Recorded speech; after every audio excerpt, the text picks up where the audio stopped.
English Learning Podcast. Listen, speak, and level up. Hello, everyone. Welcome back to the English Learning Podcast. I'm Linda. And I'm Michael. Great to have you guys back. Hope you're having a wonderful day wherever you're listening. For our new listeners,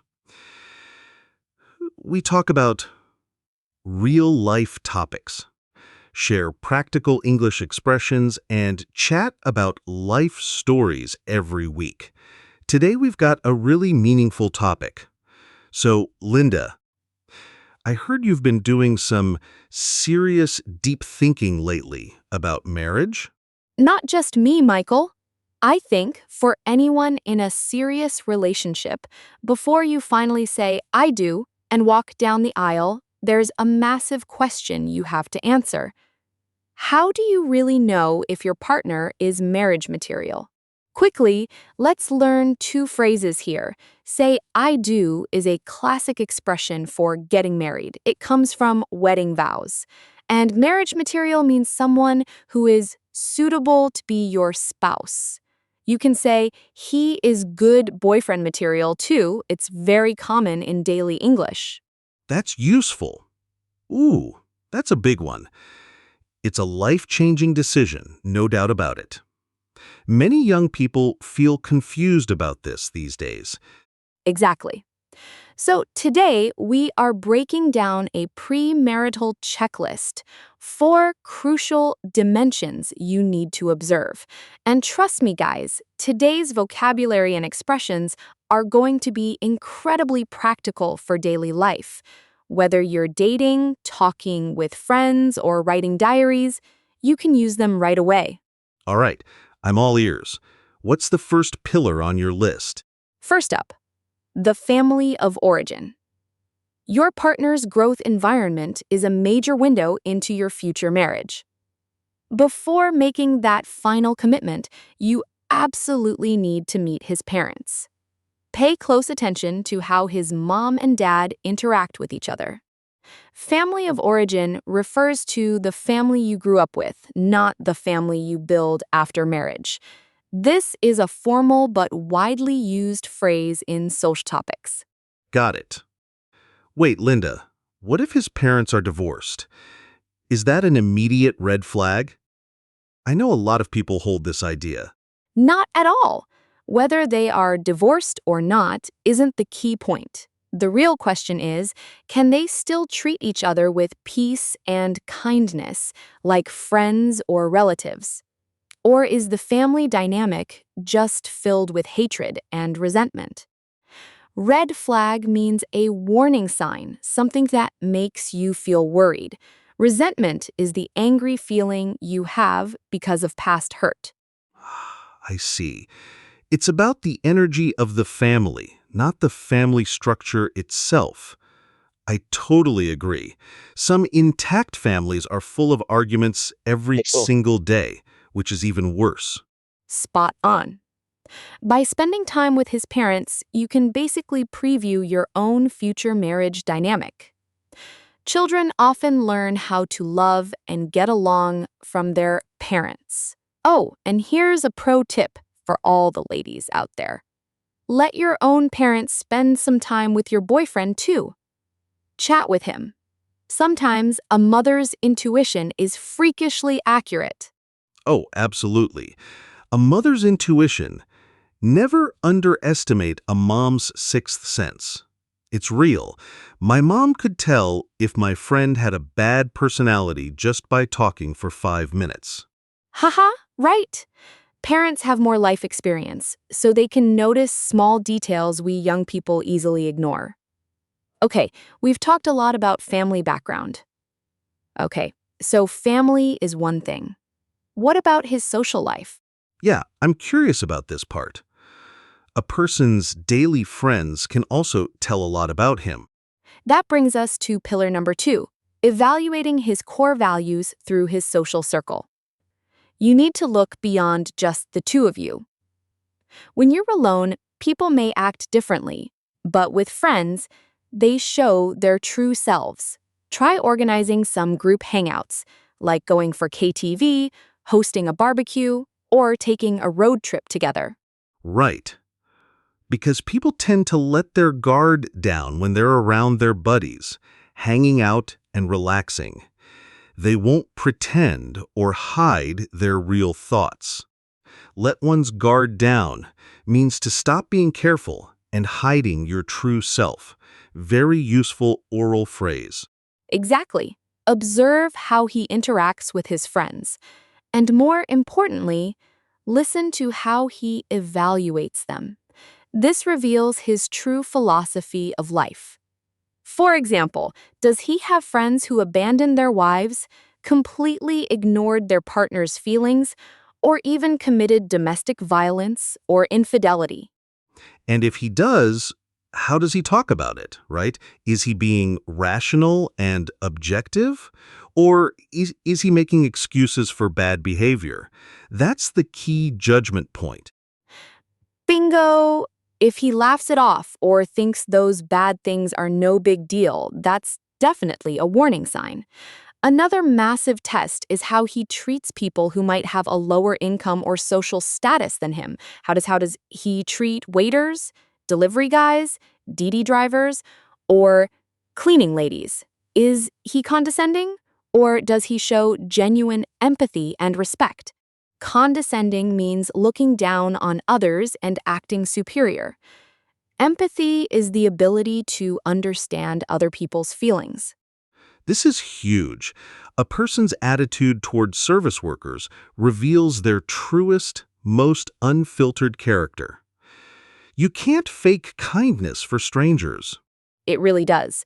Look, if he is responsible, loyal, and supportive toward his friends and family, chances are he won't treat you badly. But remember, never try to change a person.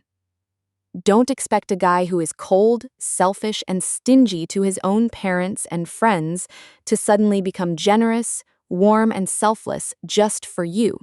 That fundamental coldness is almost impossible to change. Man, that is so true. People rarely change their spots. I've seen many friends try to change their partners, and almost all failed.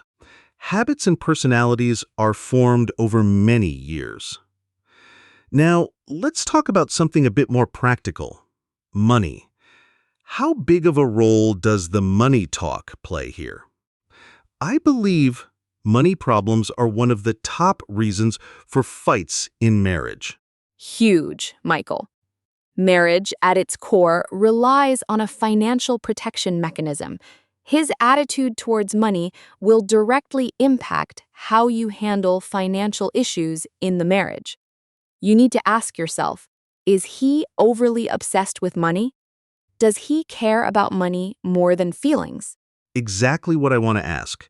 Like, when he needs to compromise or let go of some financial interests, is he generous about it, or does he nitpick over every single penny? Some people just hate spending money on others. Yes, if he's constantly pinching pennies over tiny things or refuses to share his wealth, you're bound to have major friction later on. Even if you don't care about money right now, you must think ahead and plan for potential financial disputes to avoid risks. After all, marriage means sharing life together, including income and expenses. Pinch pennies means to be very careful with money, even too mean. Friction here means arguments and conflicts. Makes total sense. Many couples break up because of money issues later in life. All right, we've covered family, values, and money. What's the final pillar? I guess this one is the most important. The final and perhaps most important one: find someone who is emotionally stable. If a man is short tempered, loves to argue over everything, and can't even control his own emotions, he can't control his future. Emotionally stable is today's key phrase. It means able to keep calm and control your feelings. The opposite is short tempered, easy to get angry. TSK, definitely. Because you never know when he might pick a fight on the street. If he runs into someone just as reckless and hot-headed as he is, the consequences could be disastrous. We're talking about potential injury or worse. I've heard so many real news stories about this. Exactly. When you marry someone emotionally stable, you feel safe. That sense of security is priceless. When he drives out the door, your heart is at peace because you know even if something happens, he'll handle it gracefully and safely. Yeah, they won't let road rage get the best of them. They know how to diffuse a conflict with dignity. Road rage is also a common phrase. It means getting angry while driving. Right. Otherwise, a single moment of uncontrolled anger out there could ruin his life and drag your entire family down with him. And by the way, while we're looking for an emotionally stable partner, we also need to work on our own emotional maturity. It takes two people to run a good marriage. True. It's a two-way street. We can't only require others to be perfect. We also need to improve ourselves. After seeing so many relationships come and go, you realize that emotional stability is the most mature, high-level quality a person can have. Do not marry someone whose emotions are a constant roller coaster. 1 minute happy, the next minute furious. Right. Like those characters from old-school melodrama soap operas. You know, the ones who scream, "I love you so much, I'd cut open my chest to show you my heart." And the next minute they want to burn the whole world down. That kind of extreme emotion is really exhausting. Yes! Exactly like that. Stay away from that kind of drama, whether it's a man or a woman. The aftermath is terrifying.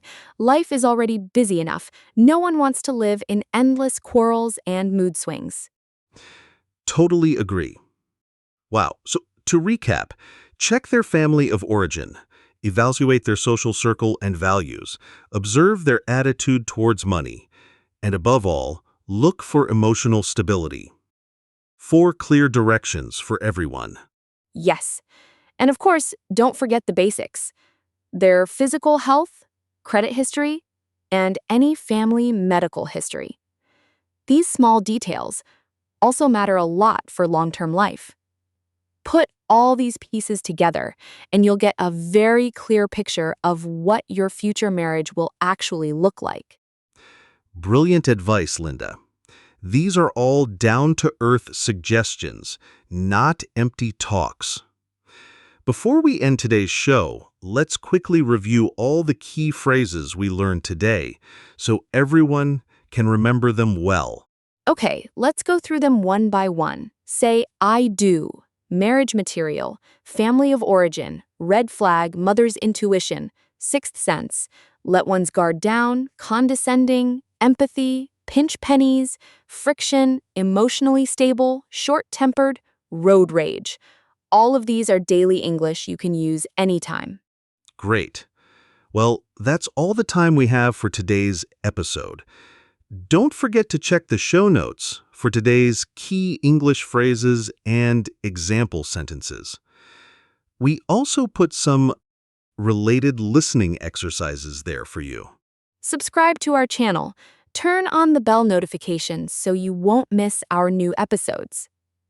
Leave a comment down below about your thoughts on marriage or dating, and share your own stories with us. We'll read your comments carefully. And if you like today's content, remember to give us a like and share it with your friends. Learning English while talking about life is always fun. All right, everyone, we'll see you in the next episode. Keep practicing your English every day. Bye-bye. Bye.